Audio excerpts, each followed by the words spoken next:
Hello दोस्तों, आज हम सुनाएंगे एक मज़ेदार कहानी। ठगों के ठग महाठग। किसी गांव में एक मशहूर ठग रहता था। एक बार वह अपनी किस्मत आजमाने के लिए शहर में पहुंच गया। किस्मत ने साथ दिया और लोगों को खूब चकमे देकर उसने बहुत सामान तथा रुपया पैसा बना लिया। इस सारे सामान को एक बोरे में भरकर जब वह गांव लौट रहा था, तभी रास्ते में एक दूसरे ठग से उसकी भिड़ंत हो गई। गांव का ठग इस बात को समझ गया कि वह भी कोई उस्ताद है, लेकिन वह भी उस्तादों का उस्ताद था। दोनों उस्ताद एक जगह बैठ गए, आपस में जान पहचान हुई। गांव के ठग ने बताया कि उसका नाम आया राम है। दूसरे ने अपना नाम गाया राम बताया। आया राम गाया राम दोनों आपस में बात करने लगे। गाया राम की नज़र आया राम के बोरे पर थी। उसने पूछा, उस्ताद यह बताओ कि आ कहाँ से रहे हो? गाया राम बोले, क्या बताऊँ दोस्त, इन दिनों काफ़ी मंदी चल रहा है। खेतों की पैदावार मारी गई, सोचा शहर जाकर खाद ले आऊँ, इसलिए शहर गया था। गया राम को मालूम था कि वह शहर से बहुत सारा सामान और रुपया पैसा बोरी में भरकर ला रहा है। अनजान बनते हुए उसने पूछा, तो इस बोरे में खाद ला रहे हो? आया राम अत्यंत दीनहीन बनता हुआ बोला, हाँ, खेतों के लिए खाद तो ज़रूरी है, सस्ती कीमत पर मिल रही है, सोचा लेते चलूँ। बहुत अच्छा किया। खेत में खाद पड़ जाए तो पैदावार बढ़ जाती है। कहते हुए आया राम ने बोरे को टटोलना चाहा। असली खाद लाए हो न, नकली तो नहीं? बोरे से उसका हाथ छुड़ाते हुए आया राम ने उत्तर दिया, ना ना, एकदम ताज़ी और बढ़िया है। गाया राम समझ गया कि वह बोरे को हाथ लगाने नहीं देगा। बोला, ठीक है, ले जाओ और खूब पैदावार बढ़ाओ। कहकर चलता बना। आया राम ने बोरा उठाकर कंधे पर रखा और खुशी खुशी अपने घर की ओर चल पड़ा। बोझ से उसकी गर्दन झुकी जा रही थी और वह इधर उधर देखने में असमर्थ था। उधर गया राम किसी तरह छिपता छुपाता उसके रास्ते पर कुछ दूर आगे निकला और चांदी के तारों से मढ़ी हुई एक सुंदर जूती बीच रास्ते में छोड़ दी।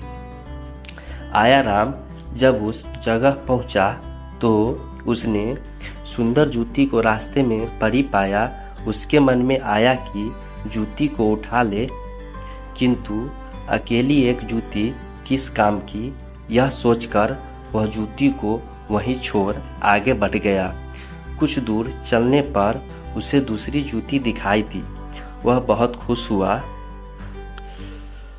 वह जूती लेने के लिए पीछे लौट गया। वापस लौटने पर आया राम ने देखा कि उसका बोरा गायब है।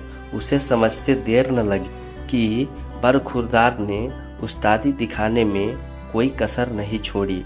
आखिर वह बोरे को चुरा कर ले ही गया। कोई बात नहीं, जाएगा कहाँ। अगले दिन गया राम का पता पूछते हुए वह उसके घर पहुंचा। मालूम हुआ कि वह घर पर नहीं है, जबकि गया राम गया ही नहीं था।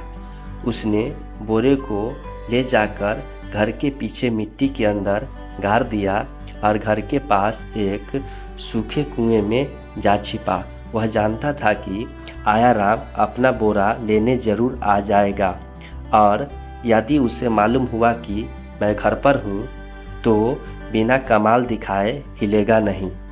गया राम को घर पर न पाकर वह मकान के आसपास छिपकर बैठ गया। उसने देखा कि सुबह शाम कुएं के पास जाकर उसे खाना खिलाती है और कुएं पर देर तक वहीं बैठकर बातें भी कर लेती है।